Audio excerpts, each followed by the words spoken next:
नमस्कार, मैं हूं आपके साथ कीर्ति दीक्षित और आप देख रहे हैं जी मध्य प्रदेश छत्तीसगढ़। खाना जो हमारी जरूरत भी है और पसंद भी, लेकिन सवाल यह है कि जो खाना हम बाहर बड़े चाव से खा रहे हैं, क्या वो हमारी सेहत के लिए उतना ही सुरक्षित भी है?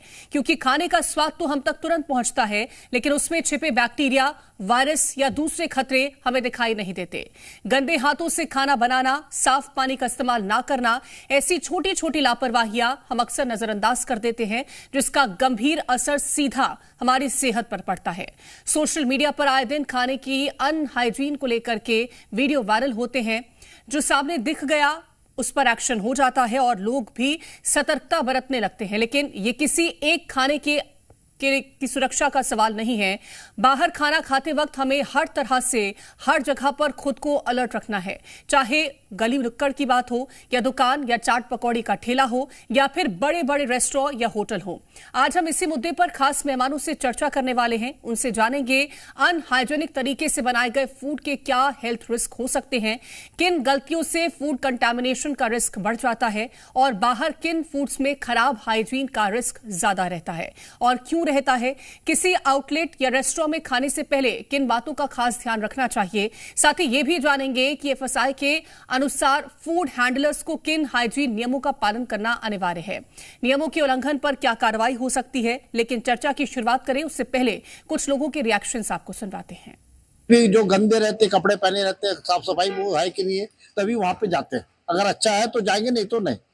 और इस दिशा में जो खाद्य विभाग में बहुत लापरवाही है, ये लगता है कहीं ना कहीं इन लोगों के ऊपर सेटिंग है और ये इस पर ध्यान देते नहीं। और इसमें आए दिन बीमारी इसी से होती है।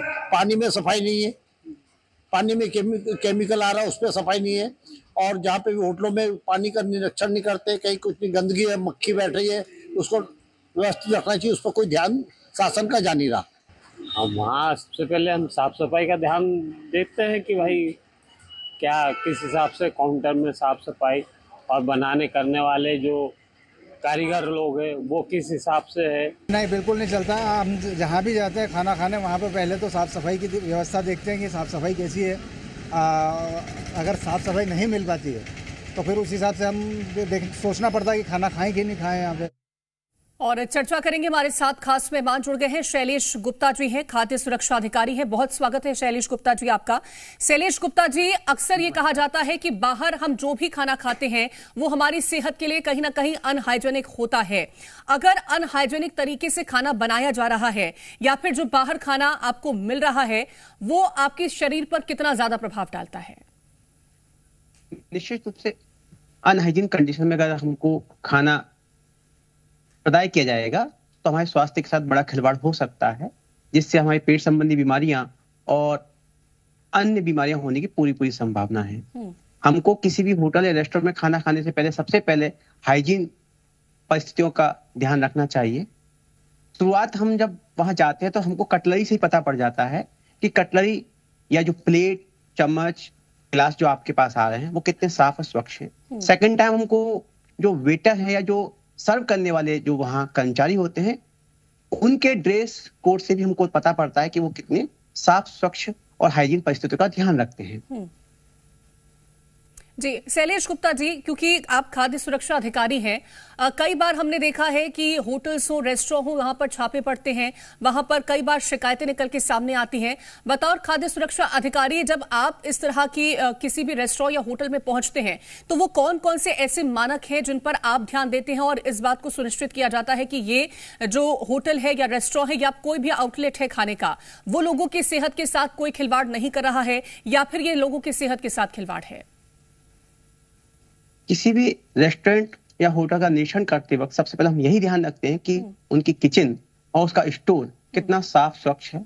वहां पर जितने भी खाद्य पदार्थ, तैयार खाद्य पदार्थ या प्रिपरेशन के दौरान जितने भी खाद्य पदार्थ वहां रखे हुए हैं वो किन परिस्थितियों में और ढककर रखे हुए हैं।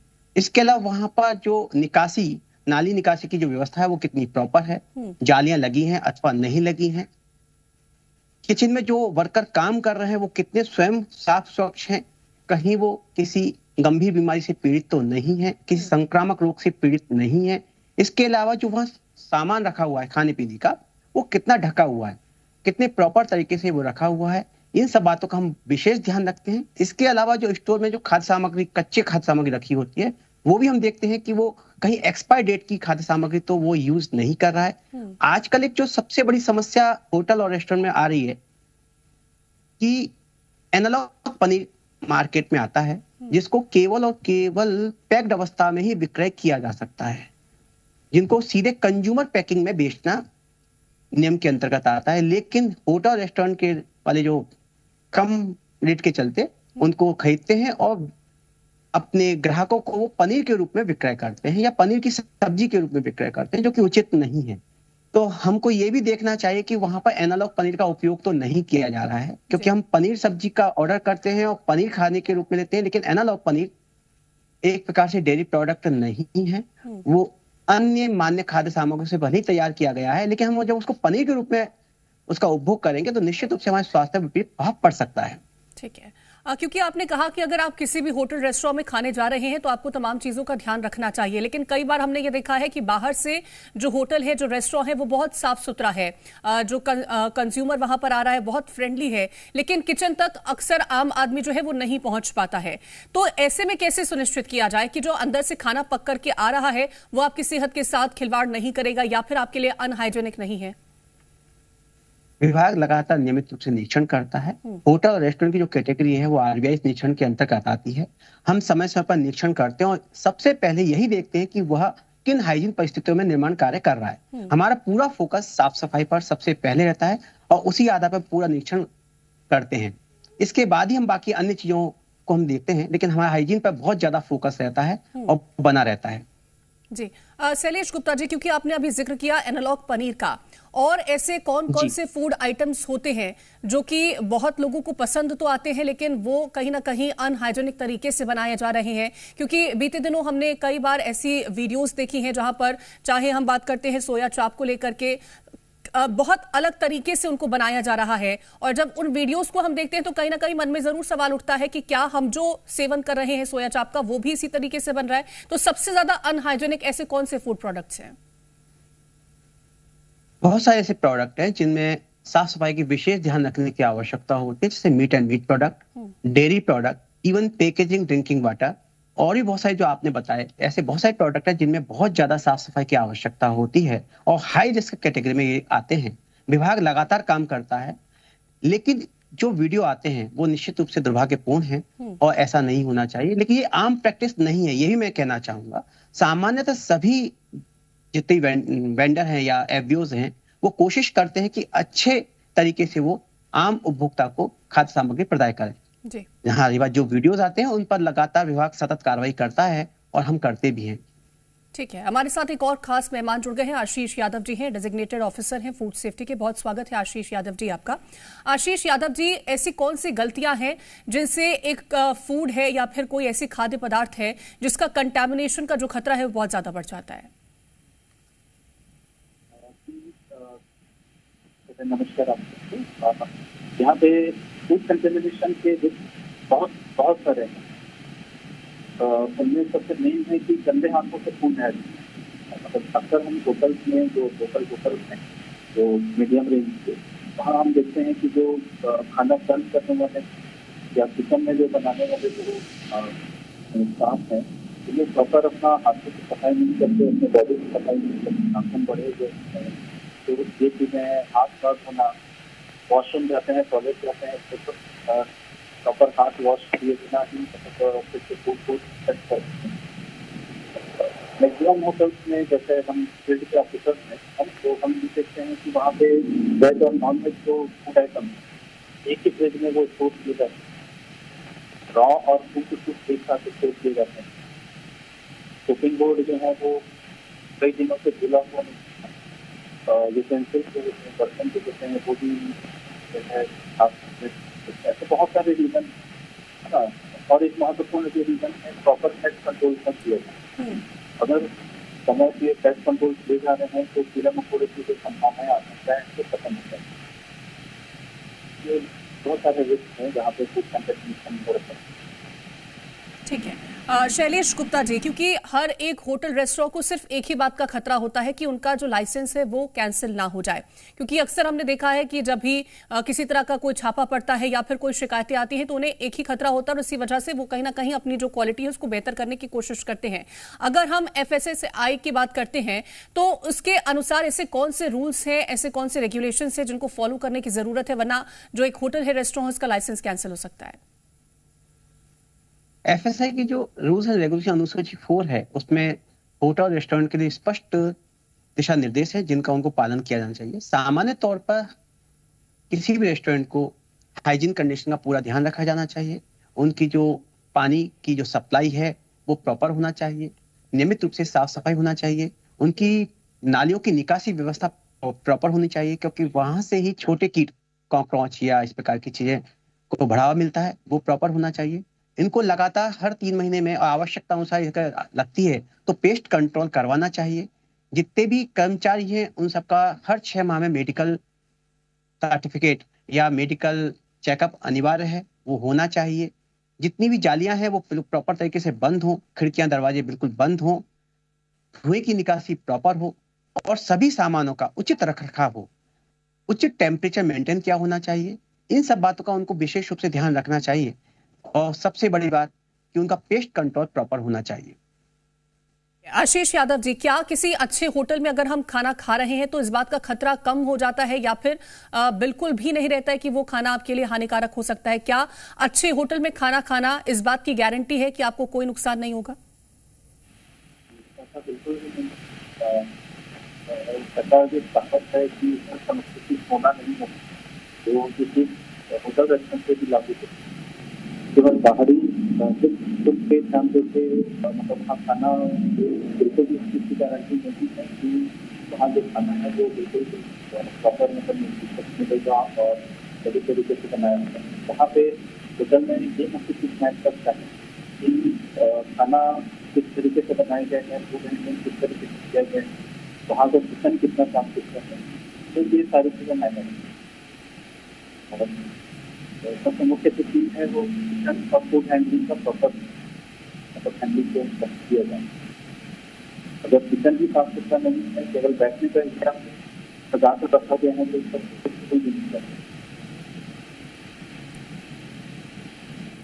ठीक है।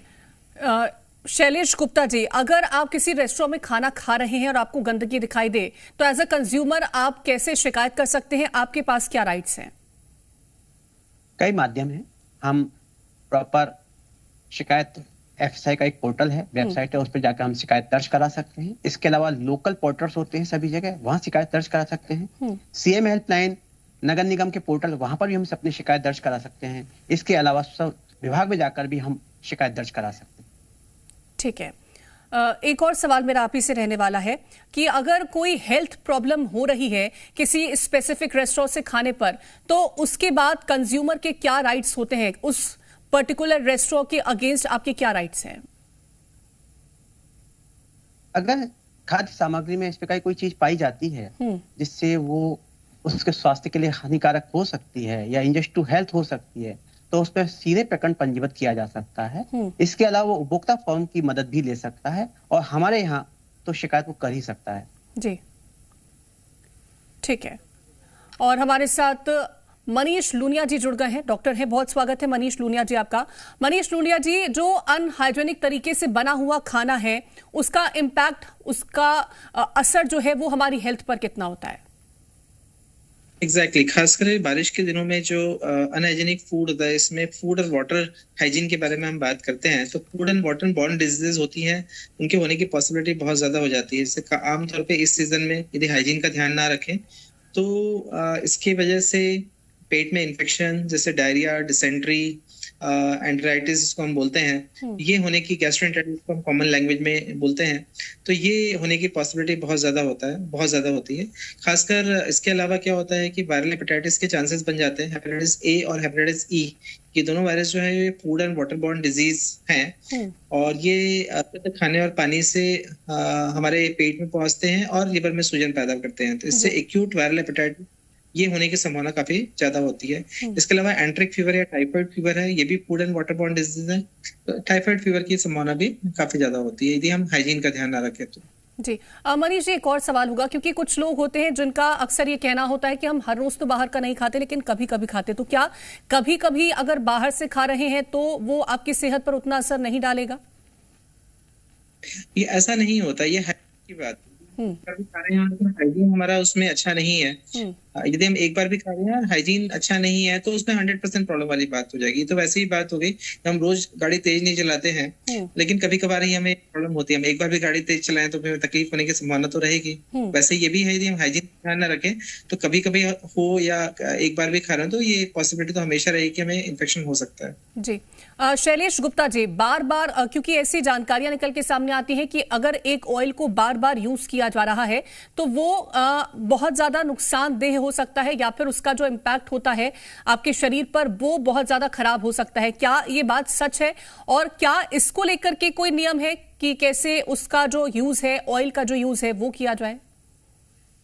बिल्कुल, विभाग द्वारा एफएसआई का एक स्पष्ट नियम है कि किसी भी तेल को आप 4 या 5 बार से ज्यादा फ्राई में उपयोग में नहीं लाएंगे। इस संबंध में हमारी स्वयं एफएसआई की स्कीम भी है जिसमें रोको के अभियान के नाम से जाना जाता है। इसमें कोई भी वेंडर जो 4-5 बार से ज्यादा तेल यूज हो चुका है उसको निश्चित न्यूनतम रेट पर उसको एफएसआई के निश्चित वेंडर वो खरीदते हैं ताकि उसका उपयोग बार बार ना हो। और रीयूज ऑयल को बार बार उपयोग करने से निश्चित रूप से शरीर पर विपरीत प्रभाव पड़ता है, खासतौर से हार्ट डिसीज, कोलेस्ट्रॉल, अन्य संबंधी बीमारियों पर होने की पूरी संभावना रहती है। हमें भी घरों पर भी ये चाहिए कि हम ऑयल को ज्यादा बार बार गर्म ना करें। जितना ज्यादा हम ऑयल को गर्म करते हैं उससे ना बीमारी होने की संभावना बनी रहती है। जी आशीष यादव जी, अभी कुछ दिनों पहले एक फैसला निकल के सामने आया था जहां पर यह था कि बच्चों के जो स्कूल्स हैं वहां पर आसपास जो भी कैंटीन्स होंगी, जो भी जगहें होंगी, वहां पर बर्गर या फिर ऐसी जो चीजें हैं उन पर रोक लगा दी गई थी। ये कितना ठीक है और क्या इसका जो पालन है वो हर जगह पर होना चाहिए? निश्चित रूप से ये बहुत अच्छा कदम है। स्टेट के द्वारा इस प्रकार का एक आदेश निकाला गया है।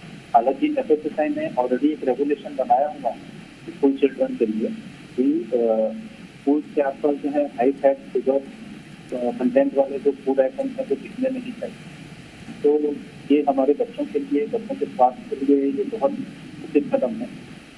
और इससे बच्चों में जो ओबेसिटी वगैरह की जो प्रॉब्लम अभी होती है आजकल के बच्चे की, वो आजकल के बच्चों में एक मुख्य समस्या ये थी कि वो मोबाइल लेके लंबे समय तक बैठे रहते हैं और फिजिकल एक्टिविटीज में उनका इन्वॉल्वमेंट कम होता है।